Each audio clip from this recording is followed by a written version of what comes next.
할렐루야. 아멘. 오늘 이 시간에 하나님께서 말씀으로 우리 심령의 귀한 은혜를 허락하실 줄 믿습니다. 지난번에 제가 설교했을 때 이 요한복음 9장 앞부분을 설교했었는데요. 오늘은 이어서 그 뒷부분을 한번 살펴보고자 합니다. 먼저 이 9장 1절에서 12절 말씀이 무엇이었는지 간단히 말씀드리면 이렇습니다. 예수님께서 유대인들을 피해 어디론가 가시던 그 길에 이 날 때부터 맹인된 사람을 보시죠. 그는 날 때부터 맹인이었기에 그에게 있어서 빛이란 존재 본 적이 없었습니다. 이 살아온 한 평생이 온통 흑암뿐이었죠. 빛도 볼 수 없고 인생에 빛이 없는 그의 인생은 비참했습니다. 살아는 있으나 죽은 것과 다름없는 사람이었습니다. 아무도 자신에게 관심을 가져주지 않을 뿐만 아니라 말 한 번도 걸어주는 사람이 없어 늘 고독에 사무쳐 살던 그의 인생이었습니다. 그래서 그의 인생은 살아는 있으나 죽은 것과 다름없는 인생이었습니다. 그런 그에게 유명 인사였던 예수님께서 찾아오시죠. 그에게 관심을 보이십니다. 그리고 그를 보면서 예수님은 이렇게 말씀하셨습니다. 그에게서 하나님이 하시는 일을 나타낼 것이 있다라고 말입니다. 그렇게 말씀하신 후 예수님께서는 땅에 침을 뱉어 진흙을 이겨 맹인의 눈에 바르십니다. 그리고 실로암 못에 가서 씻으라고 하시죠. 맹인은 그 말씀에 순종하여 실로암에서 씻었더니 눈을 뜨게 되는 놀라운 경험을 하게 됩니다.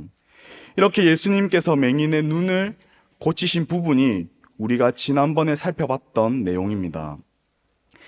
오늘 우리가 읽은 이 본문은 날 때부터 맹인이었고 자신이 살아오면서 한평생 구걸하면서 구차하게 생명을 이어가던 사람이 이 어느 날 말끔한 모습으로 나타나는 것을 볼 수 있습니다. 구질구질하던 이전의 모습은요, 온데간데 없고 말끔한 차림으로 눈을 뜬 채 나타난 그를 제대로 알아본 사람은 아마도 없었을 겁니다. 이웃 사람들 모두가 의아한 표정으로 그를 바라보고 있었을 겁니다. 맹인이었던 그는 몇 번이나 설명하고 확인시켜주고 나서야 사람들은 비로소 그를 알아보았을 겁니다.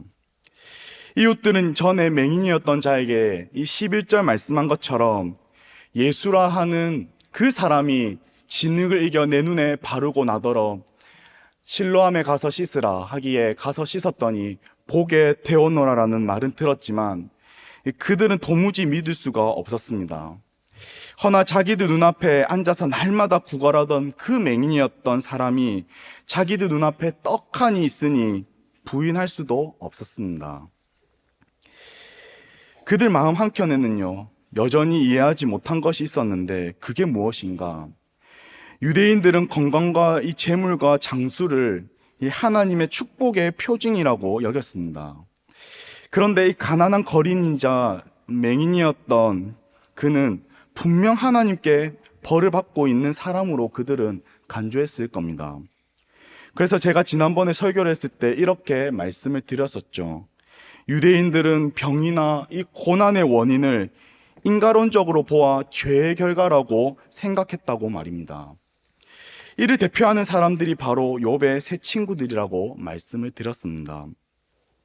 이런 관점에서 제자들이 예수님께 어떻게 질문했는지 기억하시나요? 제자들이 예수님께 이렇게 질문했습니다. 요한복음 9장 2절 말씀인데요. 제자들이 물어 이르되 랍비여, 이 사람이 맹인으로 난 것이 누구의 죄로 인함이니까? 자기이니까 그의 부모니까?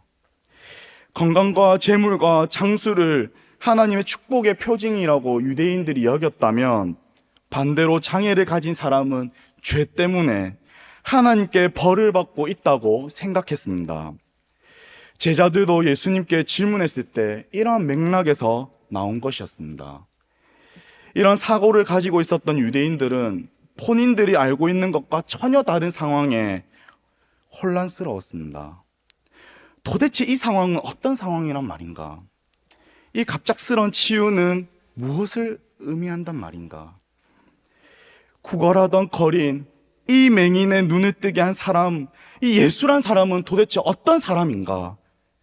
그 사람에 대해서는 어떻게 생각해야 할까? 이런저런 질문에 그들의 머릿속은 복잡했을 것입니다. 구걸하던 거린의 이웃들 내면에는 의심과 두려움으로 사무쳤습니다. 그래서 그들은 그의 변화를 감당할 수 없었습니다. 그렇다면 이러한 변화를 본 그들은 어떻게 해야 했을까요? 그의 눈을 뜨게 하신 예수님을 그들은 찾아가면 되는 겁니다. 찾아가서 그렇게 예수님에게 나아가서 질문하고 여쭈면 됩니다. 도대체 어떻게 하십니까?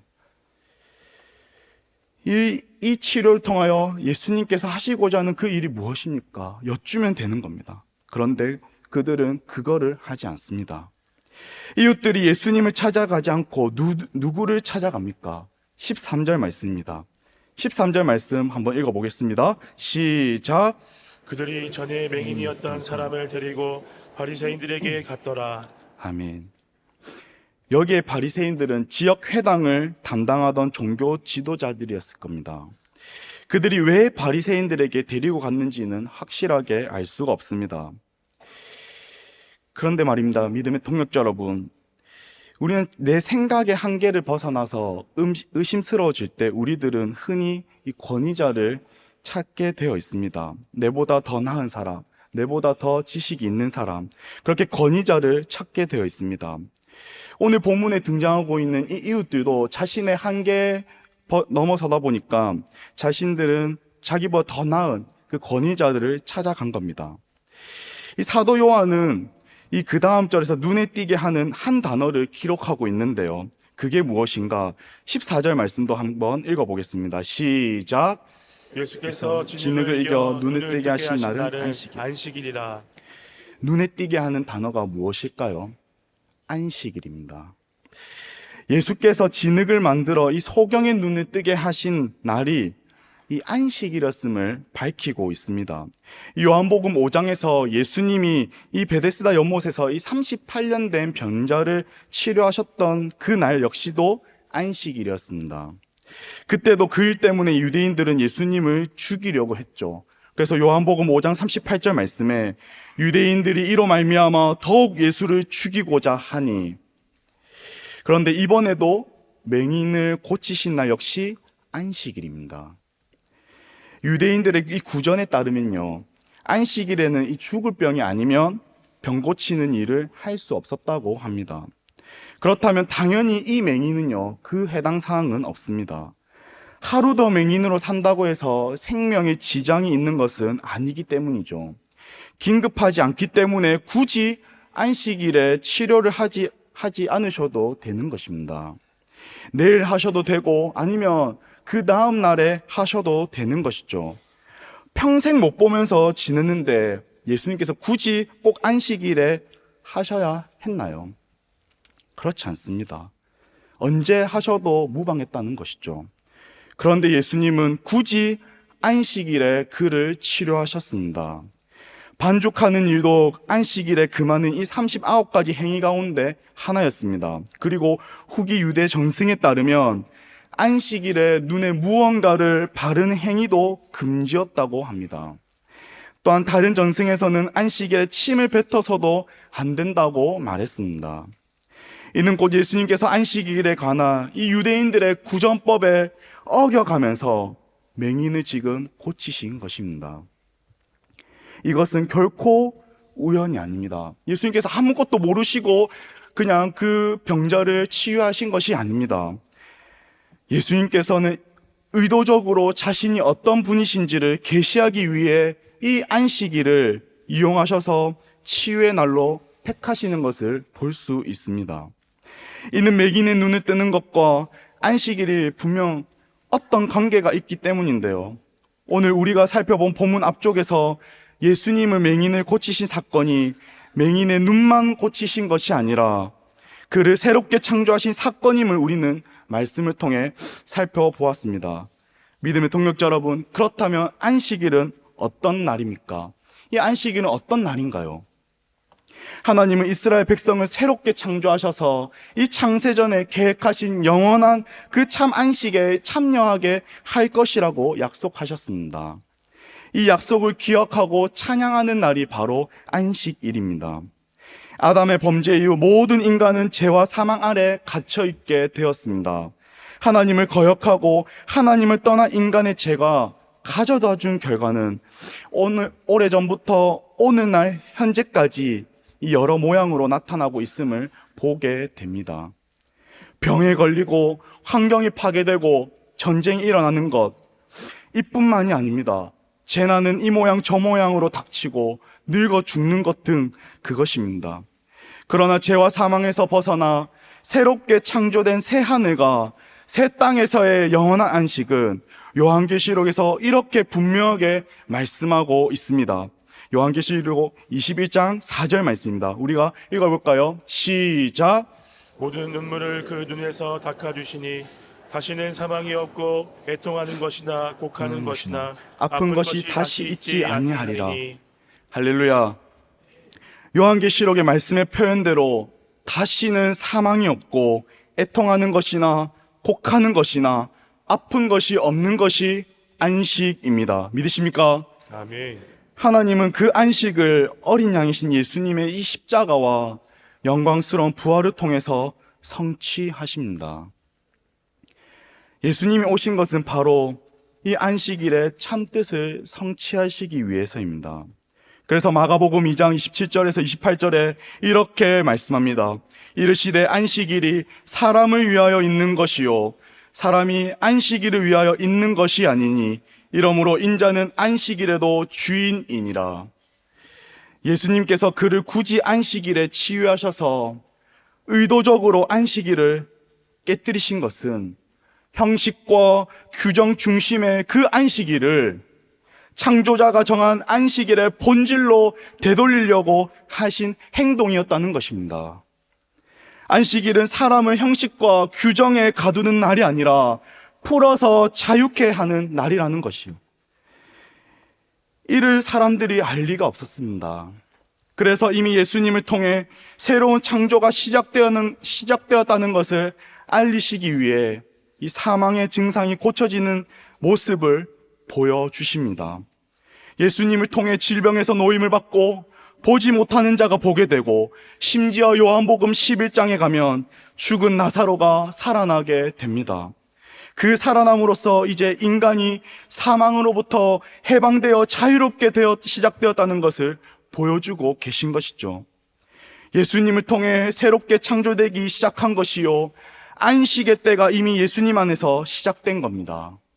이 말은 빛의 나라, 생명의 나라, 안식과 샬롬의 나라인 하나님의 나라가 도래했다는 이 말입니다. 그것이 구약에서 하나님이 안식일을 주신 의미입니다. 예수님은 그것이 성취되고 있다는 것을 보여주실 필요가 있었습니다. 그렇기에 문제가 일어날 줄 아시면서도 굳이 안식일에 맹인의 눈을 고쳐주셨다 이 말입니다. 믿음의 동역자 여러분, 바리새인들은 율법을 연구하는 학자들이었습니다. 율법의 전문가들이라고도 할 수 있습니다. 그들이 정말로 안식일의 참 의미를 알았다면 예수님이 안식일에 보지 못하는 자를 보게 하셨다는 소식을 그들이 들었을 때 그들은 어떤 반응을 보였어야 했습니까? 드디어 안식일에 참뜻이 성취될 때가 왔구나 하면서 그들은 감사해야 했습니다. 그리고 맹인이었던 자와 함께 온 사람들에게 안식을 통해서 이스라엘 백성에게 주신 하나님의 놀라운 복음을 증거해야 했습니다. 그런데 바리새인들은 어떻게 하는가? 15절 말씀에 보면 그러므로 바리새인들도 그가 어떻게 보게 되었는지를 물으니, 여기 시제를 원문에 보면요 미완료 시제로 기록되어 있습니다. 그러니까 한 번만 묻고 끝나는 것이 아닙니다. 계속 반복해서 묻고 또 묻습니다. 솔직히 말해서 이 바리새인들에게도 맹인이었던 자에게 일어난 이 새 창조의 기적이 놀랍지 않았을까요?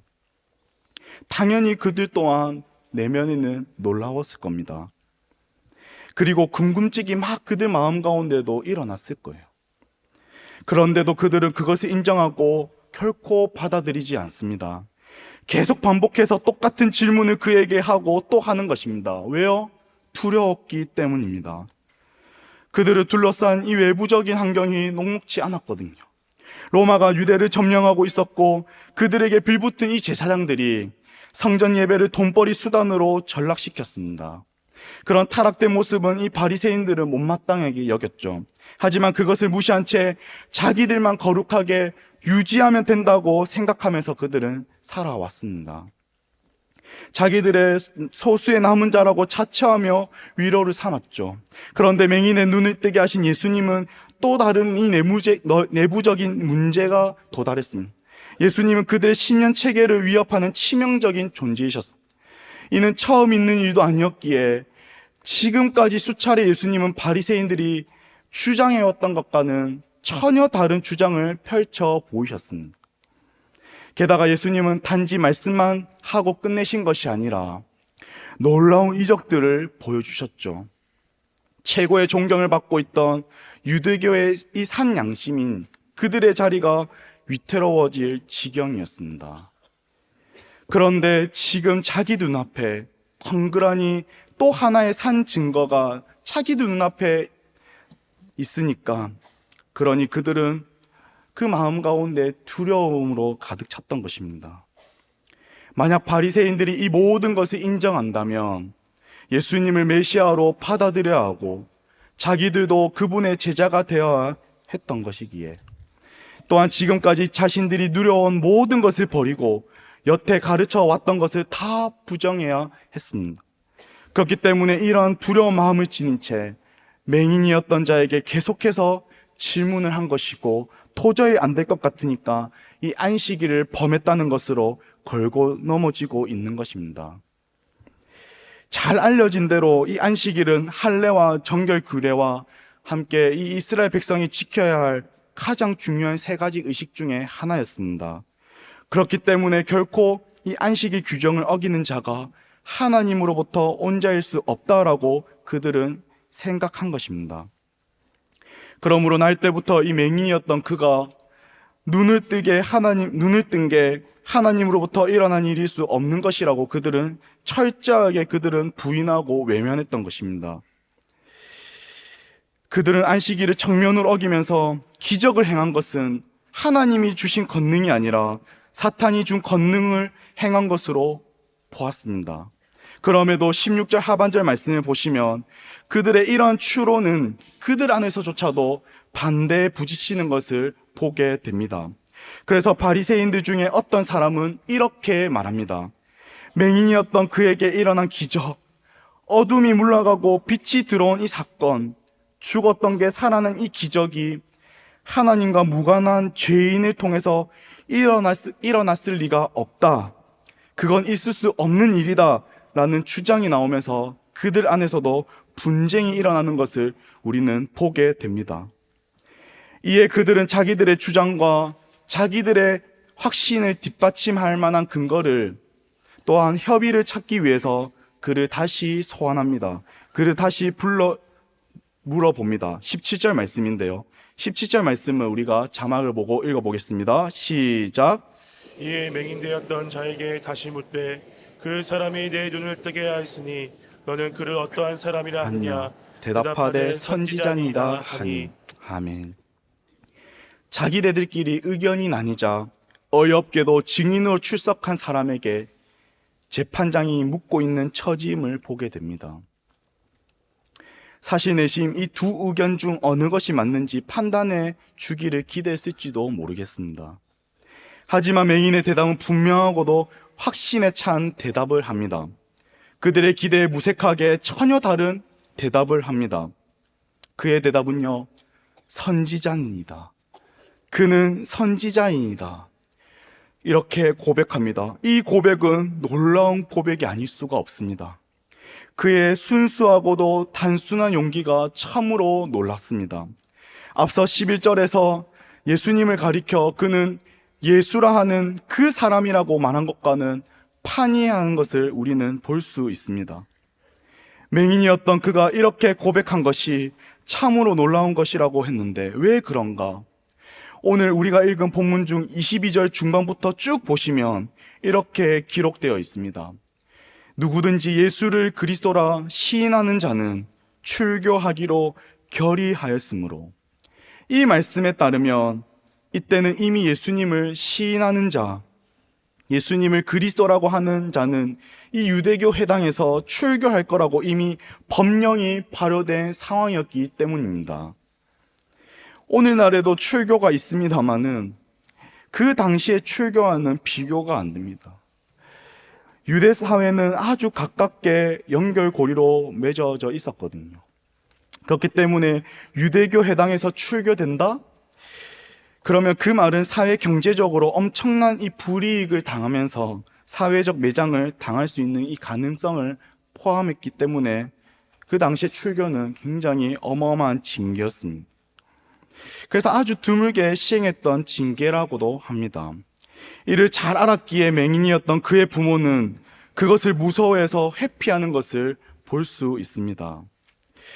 그런데 이 맹인이었던 그는 달랐습니다. 유대 공동체에서 출교당하고 박해당할 것을 알면서도 그는 아주 단호하게 대답합니다. 제 생각에 그분은 선지자입니다. 그는 선지자입니다. 이 표현은 그가 할 수 있는 최대 경외감의 표현이었을 겁니다. 그분은 하나님이 보내신 분이 맞습니다. 적어도 그에게 예수님은 하나님이 보내신 분, 하나님의 공인하신 분이셨습니다. 결코 바리새인들이 생각하는 것 같은 죄인이 아니셨습니다. 맹인이었던 자는 이제 육의 눈만 열리는 것이 아니라 영의 눈마저도 열리고 있었던 것입니다. 그러므로 자기 앞에 있는 무늬만 지도자일 뿐 실상은 이 영적인 맹인인 그들에게 아주 당당하고 추저함 없이 예수님에 대해서 그는 이렇게 고백하고 있습니다. 이러한 고백은 자기들이 원하는 대답이 아니었습니다. 맹인이었던 그의 대답은 바리새인들, 유대인들이 원하는 그런 대답이 아니었습니다. 그렇다 보니 그들은 포기하지 않습니다. 자기들이 원하는 답을 얻을 때까지 합니다. 이 고집쟁이들은 자신들이 원하는 답을 얻어내기 위해서 이제 어떻게까지 하나, 맹인이었던 그의 부모님을 소집합니다. 18절 말씀인데요.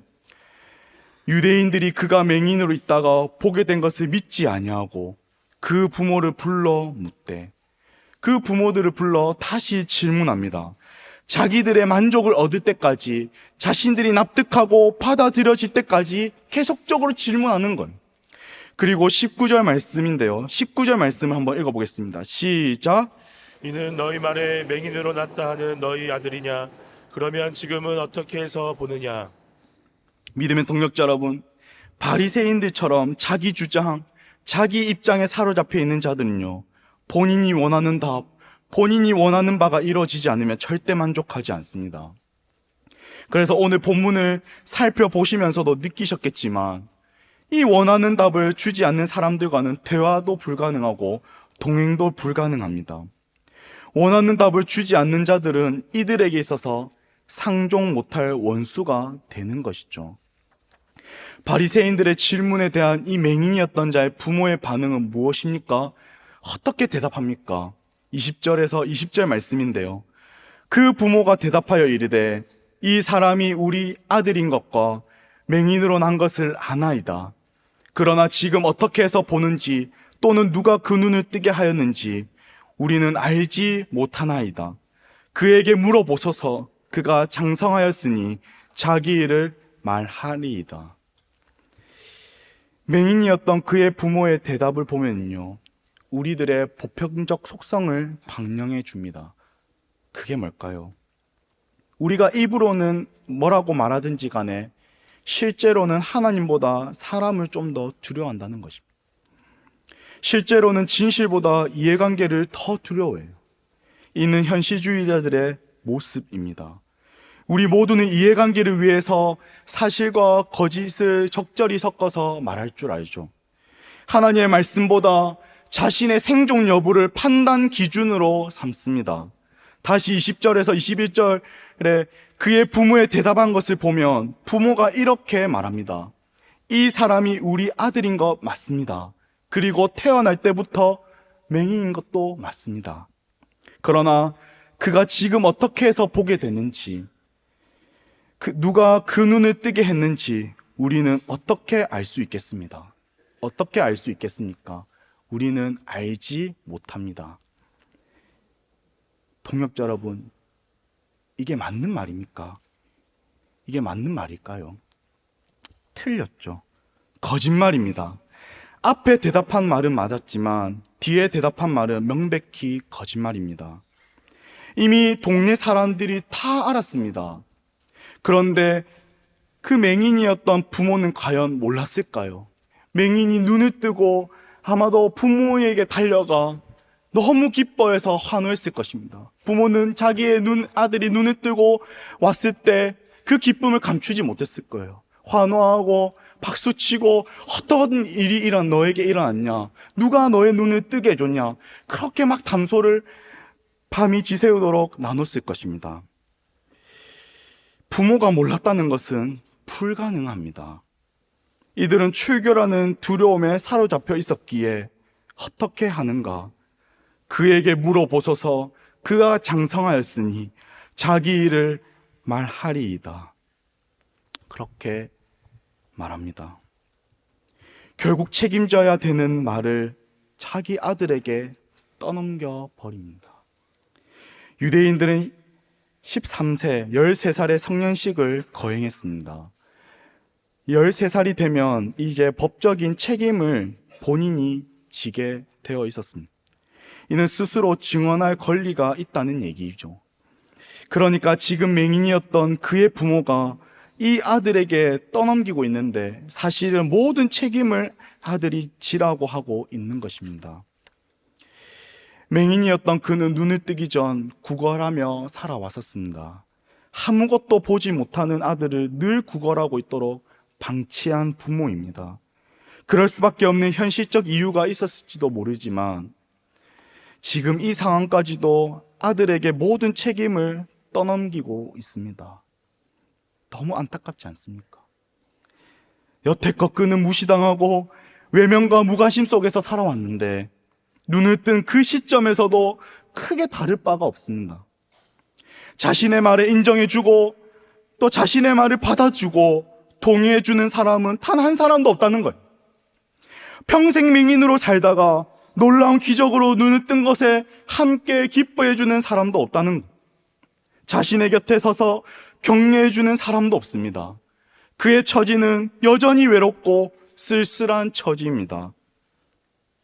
그런데 말입니다. 그는 이제 이전과 너무나도 달라요. 예수님께 놀라운 은혜를 받고 예수님을 경험한 그는 완전히 달라져 있었습니다. 모든 책임을, 모든 짐을 자기 어깨에 홀로 짊어지게 된 그는 너무 다른 반응을 보입니다. 그는 쫄지 않아요. 두려워하지 않습니다. 그는 오히려 당당합니다. 그의 부모가 모르는 것이 있었다면 아들이 눈만 뜬 것이 아니라 영적인 눈도 떠가고 있다는 사실이었습니다. 우리가 뒷부분은 읽지는 않았지만요, 9장 뒷부분을 보면 그는 훗날 예수님을 따르게 되는 제자가 됩니다. 그는 예수님께 하나님을 느꼈습니다. 날 때부터 맹인이었던 자신이 단 한 번의 그것도 순식간에 밝히보게 된 것이 모든 논리와 판단과 모든 평가와 모든 주장들을 압도하는 이 절대자의 초월적 역사임을 그는 깨달은 것입니다. 온몸으로 느끼는 이 창조의 기적으로 인해 예수님이 하나님으로부터 오신 분이란 사실을 그는 믿게 되었습니다. 그러니까 그에게 두려움이나 불안감이 조금도 없이 자신에게 일어날 일을 사실 그대로 말할 당당함과 담대함이 있었던 것입니다. 믿음의 동역자 여러분, 진짜 예수님을 만난 그리스도인들은 다릅니다. 세상이 감당하지 못합니다. 믿습니까? 이 세상은 우리가 세상을 두려워하지 않는 모습을 보고 가장 두려워합니다. 그들이 제시하는 보상을 부러워하지 않고 그들이 제시하는 그 위협에 굴하지 않는 모습을 보고 가장 무서워합니다. 우리는 이 세상과의 싸움이 결코 눈에 보이는 혈과 육의 싸움이 아니라 하늘의 권세 잡은 자, 곧 하나님의 원수인 이 사탄과의 싸움이라는 것을 우리는 명심해야 합니다. 우리가 매일 맞닥뜨리는 싸움이 믿음의 싸움이라는 것을 우리가 알면 모든 싸움에서 우리가 취해야 할 태도가 더 선명해질 것입니다. 그의 부모도 자신의 아들과 같이 두려워할 필요가 없었습니다. 하지만 당당할 수 있는 근거로 충분했기 때문이죠. 왜냐하면 날 때부터 맹인이었다가 이제 두 눈으로 밝히 세상을 볼 수 있게 된 아들이 있었기 때문입니다. 직접 보지는 못했지만 거부할 수 없는 은혜의 경험, 꿈도 꿀 수 없는 하나님의 능력을 경험한 간증이 있었기 때문입니다. 하지만 그들은 당장 눈앞에 닥친 이 어려움에 매몰되어 자기 아들도 버리고 하나님의 아들도 버리게 되는 것을 볼 수 있습니다. 믿음의 동역자 여러분, 하나님의 없는 이 시대는 떨고 있습니다. 급변하는 시대 속에서 자신에게 주어진 상황과 환경을 놓고, 그리고 질병과 전쟁과 기근 등 여러 다방면에서 떨고 있다는 말입니다. 바리새인들 앞에서 굴복했던 맹인이었던 자의 부모처럼 세상 권력 앞에 굴복하지 않기를 바랍니다. 아멘. 만약 우리가 세상이 말하는 것에 목매면서 산다면 우리는 그것에 매여 두려워하는 종으로 살 수밖에 없을 것입니다. 학위를 따고 사업에 성공하고 좋은 직장에 들어가 떵떵거리고 넓은 집에 살고 근사한 차를 몰고 원하는 곳에 가서 원하는 만큼 입는 것이 성공한 인생이 결코 아님을 기억하시길 바랍니다. 우리에게 있어서 진정한 성공은요, 복의 근원이시고 모든 만물의 주인이시고 우리를 창조하신 그 하나님을 믿으면서 사는 삶이 진정한 성공이심을 기억하시길 바랍니다. 아멘. 세상 사는 것이 때로는 겁나기도 합니다. 우리는 두려운 것이 참 많은 세상에 살고 있습니다. 하지만 정말 두려워해야 하는 존재는요, 다름 아닌 하나님이십니다. 그것을 믿으시길 바랍니다. 아멘. 그러므로 내 눈앞에 펼쳐진 것에 두려워하지 마시고 내 삶 속에 하나님을 혹시나 저버리지 않을까에 대한 두려움이 있으시길 바랍니다. 그래서 날마다 나에게 베풀어 주신 은혜와 사랑에 그것을 기억하여 그분을 더 의지하고 바라보시는 그 삶이 날마다 있으시기를 예수님의 이름으로 축복합니다. 아멘. 어떤 순간에서도 이 맹인이었던 그의 모습처럼 세상 한가운데서 담대한 모습으로 살아가시기를 축복합니다. 아멘. 우리의 밝은 빛이 되어주시고 우리에게 빛을 비춰주신 예수 그리스도, 빛 대신 그분을 의지하여 세상이 감당하지 못하는 그리스도인으로 하루하루 담대히 살아가는 귀한 복된 삶 되시기를 다시 한번 예수님의 이름으로 축복합니다. 아멘. 아멘.